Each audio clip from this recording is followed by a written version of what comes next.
Hello everyone, welcome to Think Sanguine. Dear friends, we had discussed about word power strategy and line by line explanation of this book. But in this video, we are going to learn how the people speak in New York and what are their languages and what are the main theme of the languages. दोस्तों इस video में हम ये बात करेंगे कि किस प्रकार से न्यूयॉर्क और उसके अलग अलग जगहों पर स्पेलिंग डिफ़र करता है, किस तरह से लोग बोलते हैं और किस तरह से राइटर जो है वहाँ जाकर बहुत चीज़ों को सुधार किए और सीखे। तो चलिए दोस्तों शुरू करते हैं, लेकिन आपसे रिक्वेस्ट करूँगा कि अगर पहले लाइन बाय लाइन का वीडियो नहीं देखे हैं तो आप उसको जाकर ज़रूर देखिए। लेकिन इसे लाइन बाय लाइन एक्सप्लेन करने से पहले मैं आपको कुछ बात बताऊंगा जिससे आप इस शब्द को समझ सके ब्रोकलिन, और आप ये शब्द को समझ सके कि ये ब्रोनक्स क्या होता है। ठीक है दोस्तों, तो इस दोनों को समझने से पहले हम कुछ बेसिक बात समझते हैं। उस बेसिक बात में आपका आता है बोरो। ठीक है, देखिए अगर मैं स्पेलिंग में डिफ़र करूँ तो उसके लिए मैं माफ़ी चाहूँगा। ये बोरो होता क्या है? ठीक है, यह बोरो जिसको बोला जाता है दोस्तों, देखिए आपको मैं एक बात बताना चाहता हूँ। जो आपका अमेरिका है, यूएसए है, उसमें ये बोरो जो होता है ये इंग्लिश स्पीकिंग कंट्री का एक कलेक्शन होता है। आप यूँ शब्द में समझे कि जो मेडाइवल पीरियड था जिस समय आपके ब्रिटिशर्स जो अलग अलग पार्ट में रूल कर रहे थे, ऑलमोस्ट 17 टू 18 सेंचुरी के आसपास, उस समय ये आपका यूएसए में भी रूल किए थे। लगभग 13 टू 14 कॉलोनीज़ का ये निर्माण किए थे। तो उसको जैसे जैसे ये छोड़ते गए तो उन सभी को कलेक्शंस को क्या बोला गया दोस्तों? बोरो कहा गया। बोरो में दोस्तों 5 आपके जगह का नाम ले सकते हैं जो आपका यूएसए के न्यूयॉर्क के जो सिटी है उसमें आता है। ठीक है दोस्तों, जैसे अपने आप जिस क्षेत्र में वहाँ का 5 आप गांव ले लीजिए जहाँ पर कोई रूल का किया या कुछ रूलिंग जो उसका हुआ, तो जिसमें मतलब जैसे ये न्यूयॉर्क का जो सिटी है, ये इसमें जो 5 जगह का जब मैं नाम लिखने वाला हूँ ये काफ़ी फेमस भी है, और यहाँ के लोगों का जो एक्सेंट है वो इंग्लिश स्पीकिंग पीपल के जैसे, क्योंकि ऐसा माना जाता है कि ब्रिटिशर्स रूल करते तो वो अपना वर्चस्व जमाने के लिए बहुत सारे कारनामा वो करके यहाँ से गए थे स्पीकिंग के लिए। सो अमेरिकन पीपल पर इसका बहुत गहरा असर पड़ा। ठीक है, और एक बात आप ध्यान रखिएगा, जो अमेरिकन पीपल थे और जो अमेरिकन इंग्लिश है वो सेम होता है बहुत जगह एक्सप्लेन करने के लिए। जैसे आप मैरी देखिए और मैरी, लेकिन दोस्तों ब्रिटिश इससे थोड़ा डिफरेंट होता है।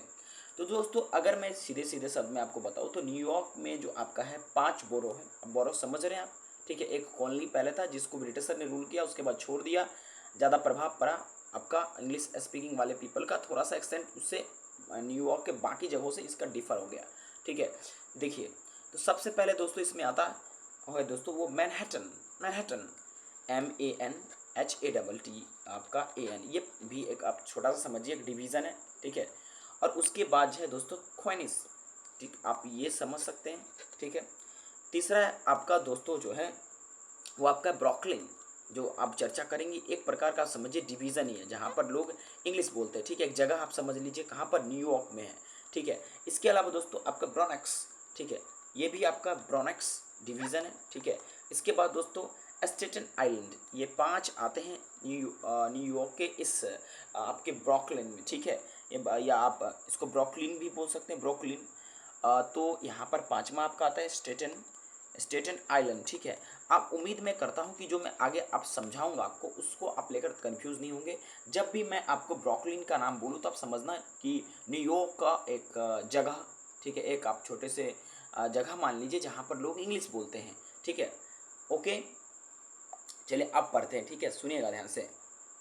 कहा जा रहा है nothing so radical here that a person brought up in Brooklyn or Bronx can't understand a native of Los Angeles or San Francisco. ठीक है, कह रहे कि ये कोई उग्र की बात नहीं है, कि ऐसा बात नहीं कि नहीं समझा जा सकता है। रेडिकल का मतलब क्या हुआ दोस्तों? रेडिकल का मतलब होता है कि कोई एक ऐसा बेसिक प्रिंसिपल नहीं है जिससे कि ना समझा जा सके, कि कोई ऐसा बेसिक प्रिंसिपल नहीं है कि कोई ऐसा व्यक्ति जो कि ब्राउटअप हुआ है। कहाँ पर ब्राउटअप का मतलब उसका पालन पोषण वहाँ पर बड़ा हुआ, कहाँ पर? ब्रुकलिन जो जगह मैंने आपको बताया था, आपके जो 5 बोरोज थे न्यूयॉर्क के उसमें से एक। तो मतलब या जो ब्रोनेक्स है आप यूँ कह सकते हैं, जो आपका है आपका 5 आपका जो ब्रुकलिन है, तो वो कह रहे हैं कि ऐसा नहीं है कि वो मतलब जो है अंडरस्टैंड नहीं कर सकते नेटिव लॉस एंजल्स को, सैन फ्रांसिस्को का, ये जो मतलब जगह है इसके लोगों के जो भाषा है इसको, ऐसा नहीं कि वो लोग नहीं समझ सकते। अच्छा, यहाँ पर दोस्तों एक रेडिकल आया।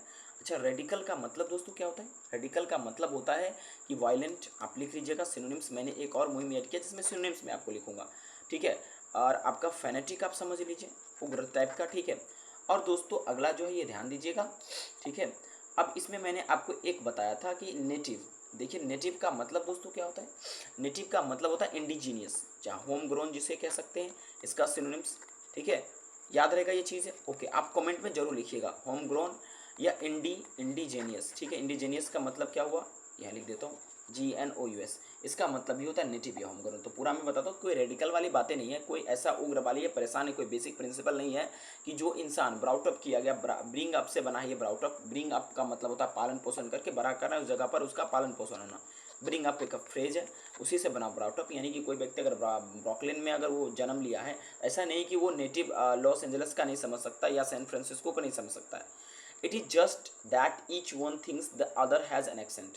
मतलब सभी लोग जो, चाहे आप लॉस एंजल्स की बात करें, चाहे आप ये मैनहट्टन या ब्रॉकलिन, अजीब सा नाम है, स्टेटन आइलैंड्स, ठीक है, इस सब की बात करें, तो ऐसा नहीं कि वो लोग उसकी बातों को नहीं समझ सकते। थोड़ा सा प्रोनाउंसिएशन स्लाइटली डिफर होता है।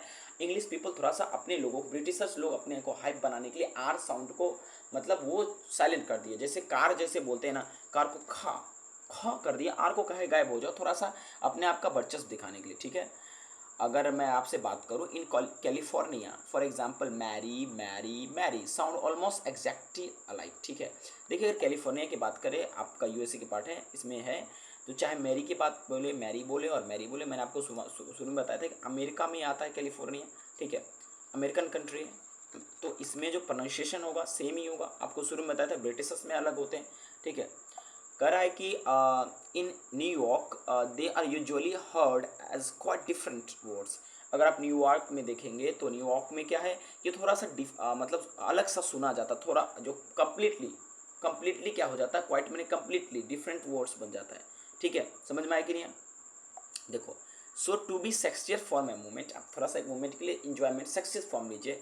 If the man at a party in Manhattan, Manhattan क्या है, आप बार बार यहाँ मैनहट्टन लिखा है, बहुत बच्चे कंफ्यूज होंगे, आपको कंफ्यूज होने की जरूरत नहीं है। बोरो है किसका, न्यूयॉर्क का, ठीक है, एक जगह है मैनहट्टन आपका न्यूयॉर्क में, ठीक है। अगर कोई बोलता है लेट्स ऑल मैक मैरी, यहाँ पर मैरी का मतलब हुआ कि भाई साहब, यहाँ मैरी का मतलब क्या हुआ कि पार्टी को एंजॉय करना। तो अब यहाँ मेरी नाम की अगर कोई लड़की होगी तो उसको सीड्यूस्ड नहीं महसूस होगा कि हमें मेल लोग परेशान कर रहे हैं, तंग कर रहे हैं। अच्छा, सीड्यूस्ड का मतलब क्या होता है दोस्तों? सीड्यूस्ड का मतलब होता है जब आप किसी को अपने आप अपनी तरफ अट्रैक्ट कर रहे हैं या उसको सेक्सुअल इंटरकोर्स करने के लिए अपनी तरफ उसको आकर्षित कर रहे हैं, तो उसको सीड्यूस करना कह सकते हैं, एक तरह का उसको फुसलाना, ठीक है, परस्यूट करना उसको, ठीक है। ओके, तो ऐसा कहा जा रहा है कि मतलब अगर कोई लेट्स ऑल मैक मैरी होगा तो उसको मतलब मैरी को ऐसा महसूस नहीं होगा कि उसको सीड्यूस किया गया मेल के द्वारा, ठीक है। आगे बढ़ते हैं। In the phonetic respelling throughout the book, अगर इस पूरे किताब में देखिएगा तो ये जो भी आपको फेनेटिक स्पेलिंग है, जो शब्दों पर ज़्यादा सिलेबल पे ध्यान दिया गया है, the western pronunciation of words with syllables remark और ऑन एबव आर यूज्ड। कह रहा है कि जो प्रोनाउंसिएशन है वेस्टर्न का उसको यूज भी किया गया है। This is done largely because I my self have lived in the Los Angeles area. कह रहे ऐसा मैंने वेस्टर्न के जो प्रोनाउंसिएशन उसको मैंने क्यों अडेप्ट किया, ये नॉर्मल कह रहे हैं कि देखिए मैं लगभग बहुत दिनों तक लॉस एंजलस के क्षेत्र में 14 साल तक मैं रहा, ठीक है। इसीलिए मेरे अपने आप को रिट्रेन करना पड़ रहा था, कैसे, उसके प्रोनाउंसिएशन के हिसाब से, उसके उच्चारण के हिसाब से, ठीक है। क्योंकि having come from New York city where I was born, ये कह रहा है कि मैं न्यूयॉर्क सिटी में जन्म लिया था, अपने पूरे लाइफ 1964 तक वहाँ रहा, ठीक है। So that my friends and students would stop making fun of the way I speak. कह रहे कि देखिए हम न्यूयॉर्क में रह रहे थे, फिर लॉस एंजलस में आए थे। शुरू में इन्होंने बताया कि उसका प्रोनाउंसिएशन थोड़ा सा डिफर कर रहा था, इसलिए खुद को ये रिट्रेन किए कि भाई वहाँ जाने के बाद मेरे दोस्त या विद्यार्थी मेरा मजाक ना हो रहा है। जैसे अगर आप देखिए ना, आप बेगूसराय क्षेत्र है, कजो गली रहे ऐसा बोला जाता है, but if you living in area of Samastipur, तो इसमें आप क्या कहेंगे कि कहाँ गया था, ठीक है। There is a slight different between the languages, ठीक है। तो कह रहे हैं कि भाई मैंने अपने आप को ट्रेन किया ताकि मैं लॉस एंजलस में जाऊँ, ठीक है, लॉस एंजलस आपका जगह है, तो या आप मैं आपके कोई भी बोरो में रहूँ, तो मतलब इसमें लोगों को डिफर ना लगे, क्योंकि मैं बोरो में पढ़ा, क्योंकि न्यूयॉर्क सिटी में नरेटर प्लेबल है, ठीक है। तो कह रहे हैं यहाँ पर मैंने आपको बताया कि मेरे दोस्त या मेरे जो स्टूडेंट है फन मुझे ना बनाए ताकि मेरा प्रोनाउंसिएशन सही रहे। Neither form of A pronunciation is any better nor any more, आपका यूफोनियस लिखा हुआ है, देन द अदर, ठीक है। देखिए कह रहा है कि कोई दुनिया का कोई भी प्रोनाउंसिएशन है, ठीक है, वो ऐसा नहीं कि दूसरे प्रोनाउंसिएशन से बेटर होता है, ठीक है, या उससे ज़्यादा मधुर लगता है सुनने में। यूफोनस का मतलब होता है कि यूफोनियस आप बोल सकते हैं, जिसका मतलब होता है कि भाई कोई चीज़ सुनने में मधुर लगना। ठीक है, throughout the country pronunciation varies not only from region to region और state to state but often from city to city. देखिए क्या कह रहे हैं कि भाई अगर पूरे देश में आप भ्रमण करो, घूमो, तो जो उच्चारण की प्रणाली है वो केवल जगह जगह से नहीं बदलता, जबकि स्टेट टू स्टेट बदल जाता है, के बाद सिटी टू सिटी बदलता है। आप छोड़िए ना सिटी टू सिटी, हमारा जो क्षेत्र है उसमें अगर आप प्रत्येक 15 से 20 किलोमीटर बढ़िएगा तो आपका जो है बोलने की शैली बदल जाती है। ठीक है, तो कह रहे हैं कि भाई देखो ऐसा नहीं है कि देश से ही बदलता है, भाई आप उसी देश में रह रहे हो, आप थोड़ा आगे बढ़ो, दूसरा जगह पे जाओ, देखो उच्चारण अलग जाएगा। जैसे मैंने आपको बेगूसराय समस्तीपुर की बात बताया, ये भी अगर आप गौर से देखें तो बिहार का क्या है, एक प्रकार का ये छोटा छोटा जिला है। ठीक है, the change are slight and subtle. ठीक है, देखिए स्लाइट का मतलब बहुत कम होता है, स्लाइट मैंने बहुत तीव्र नहीं है। ठीक है, और सटल का मतलब होता है बहुत सूक्ष्म, मतलब कि चेंजेस जो है बहुत ही सूक्ष्म है। ठीक है, लेकिन ये चेंजेस एग्जिस्ट करता है।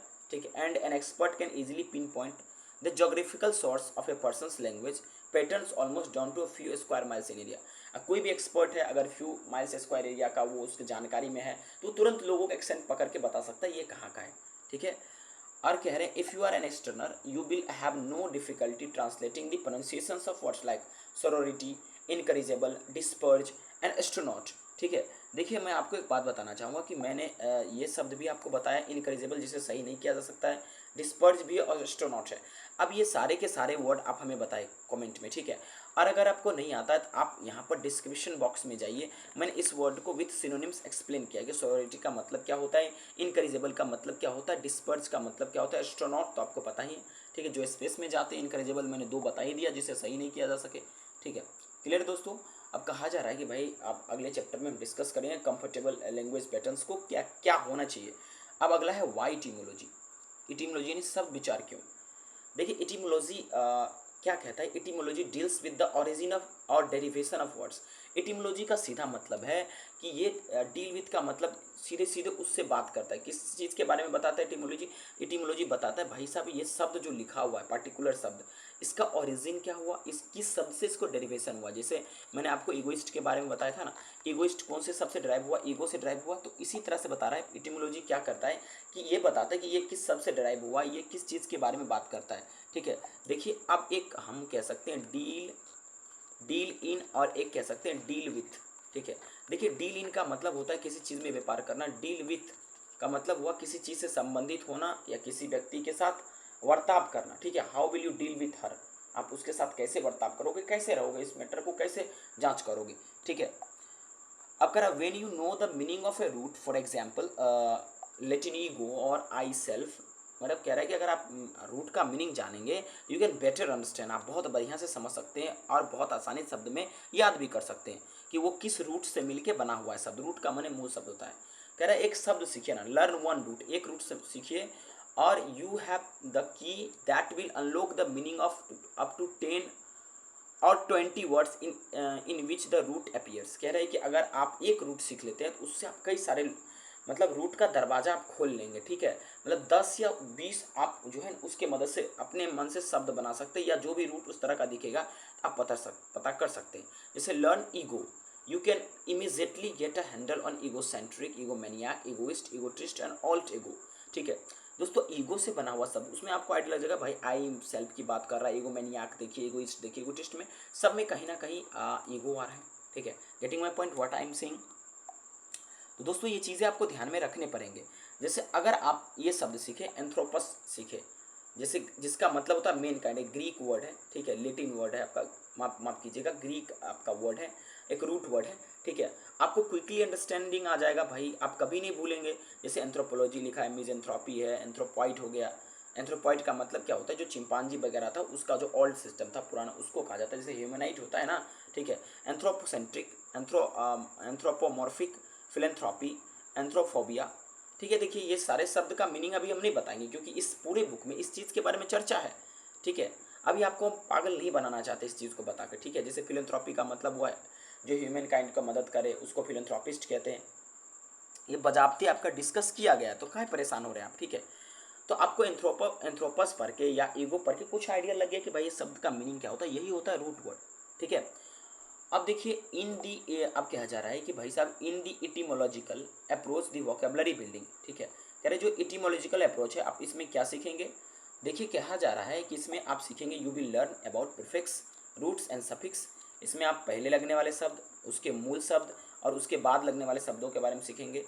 अब कह रहा है you will be able to figure out unfamiliar words by recognising their structure, the building blocks from which they are constructed. कह रहा है कि इसके बाद आप अनफैमिलियर वर्ड है जो जिससे आप परिचित नहीं है, उसको आप आसानी से पहचान सकते हैं। उसके स्ट्रक्चर को देखकर रिकॉग्नाइज का मतलब होता है, बहुत लोग इसको रिकॉग्नाइज कहते हैं लेकिन रिकॉग्नाइज आप बोलिए, जिसका मतलब होता है उसके स्ट्रक्चर को कैसे पहचाना जा सकता है, वो किस प्रकार से बना हुआ है, कैसे उसकी संरचना हुई, इस चीज़ के बारे में।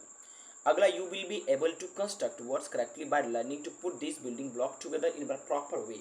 ठीक है, कह रहा है कि अगर आप बहुत सारा रूट सीख जाएंगे तो आप उसको एक सही तरीके से अरेंज करके आप जो है अपने मन से एक शब्द बना सकते हैं। जैसे मान लीजिए मैंने बोला एंड्रोमेनिया मैंने बोल दिया, इसका मतलब हो जाएगा मैडनेस फॉर मेल, क्योंकि एंड्रो का मतलब होता है मेल और मैनिया का मतलब होता है पागलपन। ठीक है, ये कहीं ना कहीं ये रूट वर्ड है और ये कहीं ना कहीं मान लीजिए कि सफिक्स प्रीफिक्स का काम कर रहा है। ठीक है, तो ये चीज़ें आपको ध्यान में रखना पड़ेगा। ठीक है, ओके। अब देखिए कह रहा है you will be able to derive verbs from noun and verbs form. ठीक है, adjective form nouns and do all this correctly. कह रहा है इतना ही नहीं, आप वर्ड तो सीखेंगे, रूट वर्ड सीखेंगे, इसके अलावा दोस्तों आप जो है भाई साहब इसमें नाउन कौन है, वर्ब्स कौन है, एडजेक्टिव कौन है, प्रोनाउन कौन है, ये भी आप सही सही सीखेंगे। ठीक है, learn how to deal with etymology and you will feel comfortable with the words. कह रहे हैं कि देखिए इटिमोलॉजी को कैसे पढ़ना है, कैसे देखना है, अगर आप ये सीख जाएंगे तो आप किसी भी शब्द के साथ आरामदेह महसूस करेंगे, कंफर्टेबल महसूस करेंगे। You will use new words with self assurance, आपको सुनिश्चितता मिल जाएगा, अपने आप को कॉन्फिडेंस दे पाएंगे कि हम इस शब्द को यूज कर सकते हैं। You will be figure out thousands of words you hear or read even if you have never heard or seen these words before। ठीक है, कहा जा रहा है कि देखिए आप इस जितने भी थाउजेंड्स ऑफ शब्द आपके सामने आएगा, कभी आप देखे सुने भी नहीं होंगे, आप इटिमोलॉजी के मदद से आप उसको पढ़ सकते हैं, समझ सकते हैं, सुन सकते हैं, आप उसको अप्रोच कर सकते हैं। ठीक है, तो दोस्तों आज के लिए इतना ही हम पढ़ेंगे और अगले में हम लोग समझेंगे कि नाउन क्या होता है, वर्ब्स और एडजेक्टिव क्या होता है। Thank you very much for watching this video.